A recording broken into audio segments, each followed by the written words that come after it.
do from the very first level all the way up to the Olympics. So we want to take that time to tell our parents and our athletes what those judges and coaches are looking for when it comes to leaps. Now, leaps are such a fundamental element, so we actually start training them at Moxie Gymnastics a little bit earlier. We actually start training them in our preschool classes. You'll see them practicing them by jumping over hula hoops, all the way up to our competitive team. So a very first leap is going to look a little bit like this, where an athlete is hopping from one foot to the other. We call those a puddle jumper leap. And the goal in those leaps is again to start on one foot and be able to hop to the other foot. We want their legs to stay nice and straight the whole time. As our athletes progress from that puddle jumper leap, we expect them to make their leaps a little bigger, a little wider. Now, a real leap does not actually involve a lot of running. A lot of athletes and a lot of parents assume that in order to get the right shape, we have to run really far. A leap does not involve running at all. In fact, a judge is probably going to take off points if they see you run into your leap. We don't want the leap to actually travel, even though it seems like it should. So in a real leap, we will actually see our athletes bend into a plie a little bit before they take off, and then they'll extend into that full leap. Now, our arm position should look like an L. It should be opposite of whatever leg is in front of you. In my case, my right leg is in front and my left arm goes straight. It helps with that balance. My right arm is going to go out to the side. Now, when I see our body shape with our arms, I'm actually going to be looking down my fingertips out of the corner of my eye, and that means that that body shape is in the right angle. So I'm going to demonstrate my leap, and then we'll talk a little bit more about it. Now, in my leap, you can see that maybe my back leg is just a little bit lower than my front leg, and that is actually a deduction. So what I want our parents to understand and our athletes is that a leap needs to show balance throughout the whole skill. So we actually need to show extension all the way through the body. Our leap needs to be balanced and centered, and then it's going to land with one foot stepping forward at the end. Now, our athletes that are competitive actually do have to connect that leap to another skill. Typically, the leap is connected to a jump, or it's connected through a sachet pass before the leap begins. And that's something that we can talk about a little further as we progress through our leap discussion. When we do leaps, it's really important that we also acknowledge the fact that our knee on our back leg cannot turn out. Our hips have to stay square the entire time. In fact, turning that leg out to the side may result in the judges not even counting the skill. They may tell you that you did not do a leap, and then they'll not give you credit for it, which for our Excel competition teams is a big deal. It can result in like a whole point off of your floor routine or your beam routine, depending on which event you compete that on. Now that we've talked about leap basics, I want to take just a second to talk about different types of leaps that our parents might see our athletes perform in a competition. The first one I want to take a second to talk about is a stag leap. Now in a stag leap, the athlete will actually bend their knee in the beginning and extend to a full straight leg. The problem with a stag leap is that a lot of times athletes don't fully extend all the way through, so we end up here in a bent leg position. And as you know, bent knees are deductions in the sport of gymnastics.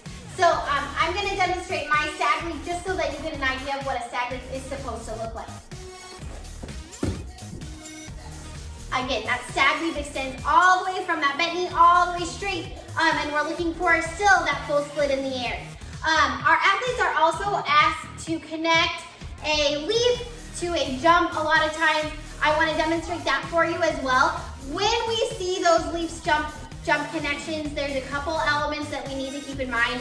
Our athletes cannot drop their chest forward in either their leap or their jump, and that connection must be seamless. That means that the athlete cannot stumble, trip, sit down, take an extra step in between that connection. If that happens, an athlete will for sure receive a very large deduction, because most of the time that is a required connection in the floor routine. So it can be anywhere from 5/10 all the way up to a full point on that floor routine or that beam routine. So it is one of our key important elements to have. done well, okay? Let me show you a connection that we might see.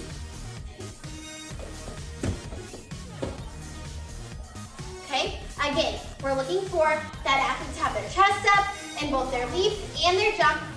It is a natural instinct for an athlete, or anybody for that matter, to want to bend down in this position to do a jump or a leap.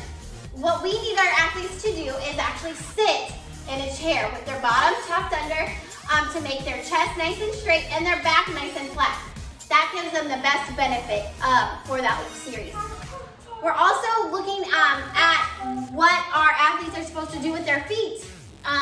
Judges have recently come out and said that they will, from this point forward, be taking deductions on toes, entering and exiting skills. So if an athlete steps into a leap with a flexed foot just like this, they step from heel to toe instead of just on their toe, they will receive a 10th off of that skill. So whatever that is going into that pass or coming out of it. So you can receive that deduction twice. So it's really important that our athletes understand and our parents understand that if we see an amazing floor team, but we see a lot of times of stepping from heel to toe, we will see a big deduction point. Another really key leap is the switch leap. Now this leap actually asks the athlete to start with a small leap and switch to a big leap. Those leaps are actually considered B elements as far as the grading scale goes with different elements that you can perform. Now, typically our athletes that perform switch leaps are going to be in our platinum and diamond divisions, but that doesn't mean that they cannot be performed in the gold and silver level. However, in those two levels, judges typically will take bigger deductions because they're not performed or executed to the degree of difficulty that they expect. So we typically don't put them in those routines, but you will see them as they progress through. So a switch leap, and forgive mine because it's been a while since I've done them, but a switch leap again passes through two full splits.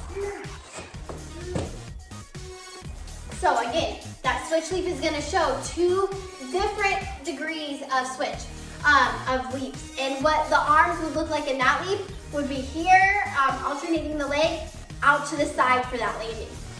I hope that you enjoyed this video today. I hope it gave you a little bit of insight as far as a leap goes and what those judges and coaches are looking for.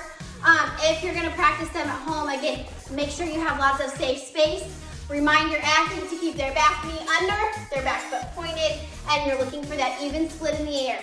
You're looking for them to get up off the ground, even split, really tight arms, and chest up.